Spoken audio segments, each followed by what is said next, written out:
Olá pessoal, espero que todos vocês estejam bem. No vídeo de hoje eu quero tratar com vocês aqui sobre um tema muito bacana. E como nós temos trabalhado temas diversos, e na maioria deles todos ligados diretamente à filosofia clássica, eu quero tratar sobre algo que diz respeito ao período, justamente em que a filosofia clássica ela estava em ascensão durante o período que é compreendido entre o século V ao século IV a.C., que foi o período onde surgiram um grupo de pessoas que ficaram bastante conhecidas pela forma como eles agiam em sociedade, pela forma como eles pensavam a educação, a forma como eles pensavam em levar a juventude da época, por exemplo, a um processo de formação que visasse a capacidade desses jovens de persuadir e de convencer as pessoas acerca de suas verdades. Trata-se, portanto, dos sofistas. Afinal de contas, quem foram os sofistas? Como eu disse, os sofistas eram professores ambulantes, professores itinerantes que viveram entre o século V ao século IV a.C., lá na Grécia Antiga, que ensinavam justamente a retórica e a oratória em troca de pagamento. Eram professores que tinham por finalidade trabalhar a questão da educação, só que de uma forma,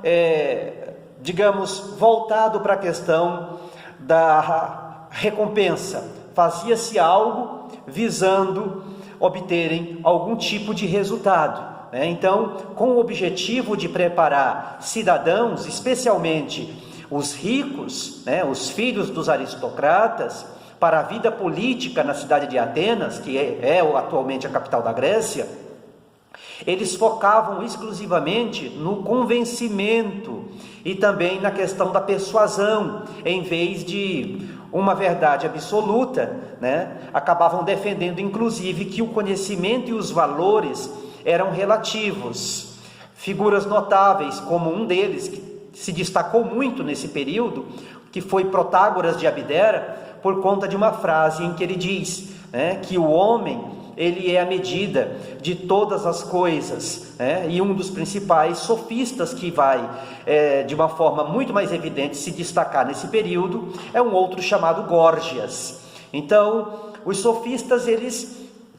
tinham essas características, e para a gente poder entender melhor como eles agiam, eu quero aqui falar sobre algumas das características mais importantes desses sujeitos. A primeira delas é sobre a questão de receber, por levar o conhecimento ou preparar a juventude, preparar aqueles moços, em Atenas principalmente, para poderem participar dos debates, para poderem participar da ágora, que era um espaço público que existia em Atenas, na Grécia, e isto faz com que a gente entenda que Sócrates também era um desses sofistas, e como sofista, Sócrates ele não tinha o objetivo de levar o conhecimento com o intuito de cobrar alguma coisa pelos ensinamentos que ele repassava. Pelo contrário, Sócrates acreditava que aquilo, na verdade, era uma missão e que ele tinha que fazer isso por uma questão de cooperar com o progresso das pessoas, como forma de levar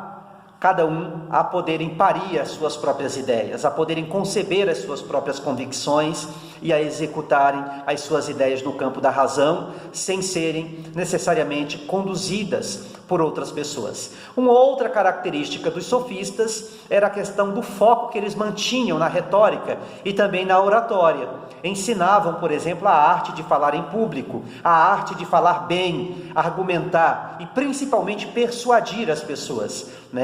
fazendo com que essas pessoas, no caso desses a quem eles preparavam, tornassem-se pessoas habilidosas, principalmente para participarem da vida pública e da vida política em Atenas, conforme eu acabei de falar para vocês.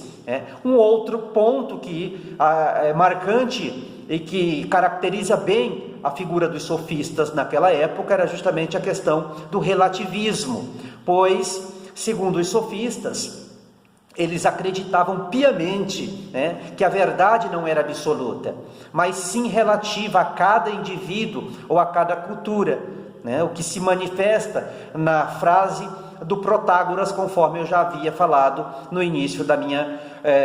fala, quando ele chega a dizer que o homem é a medida de todas as coisas e que, portanto, não havia uma verdade absoluta, mas sim verdades relativas. E uma outra característica bastante peculiar dos sofistas era a questão do antropocentrismo, Colocavam o ser humano no centro do universo e do conhecimento,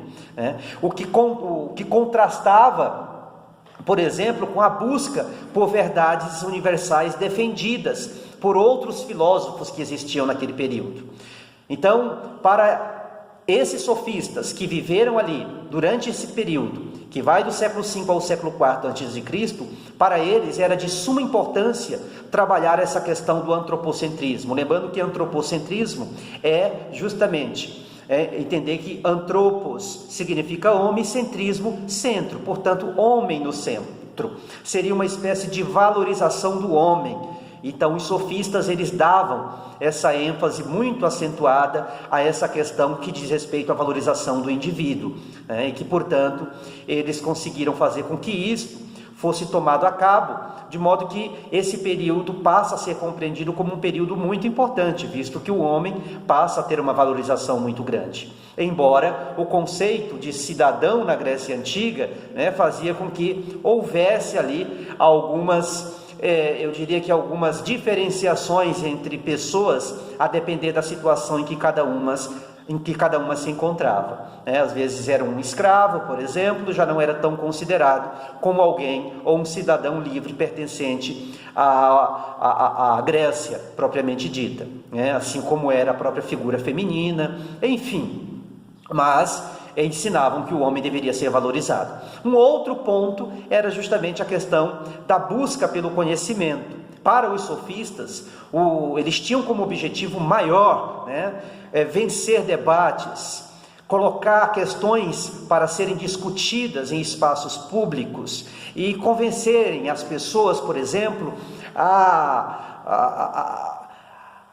aderirem às suas ideias, aderirem aos seus pensamentos, às suas verdades, embora fossem verdades relativas, mas eles tinham essa capacidade de poderem entrar na mente das pessoas e permitir que elas pudessem fazer isso. Não necessariamente buscar a verdade, mas fazer com que elas pudessem ser convencidas acerca dos argumentos deles. E há algumas áreas hoje que utilizam essas técnicas da argumentação, da oratória,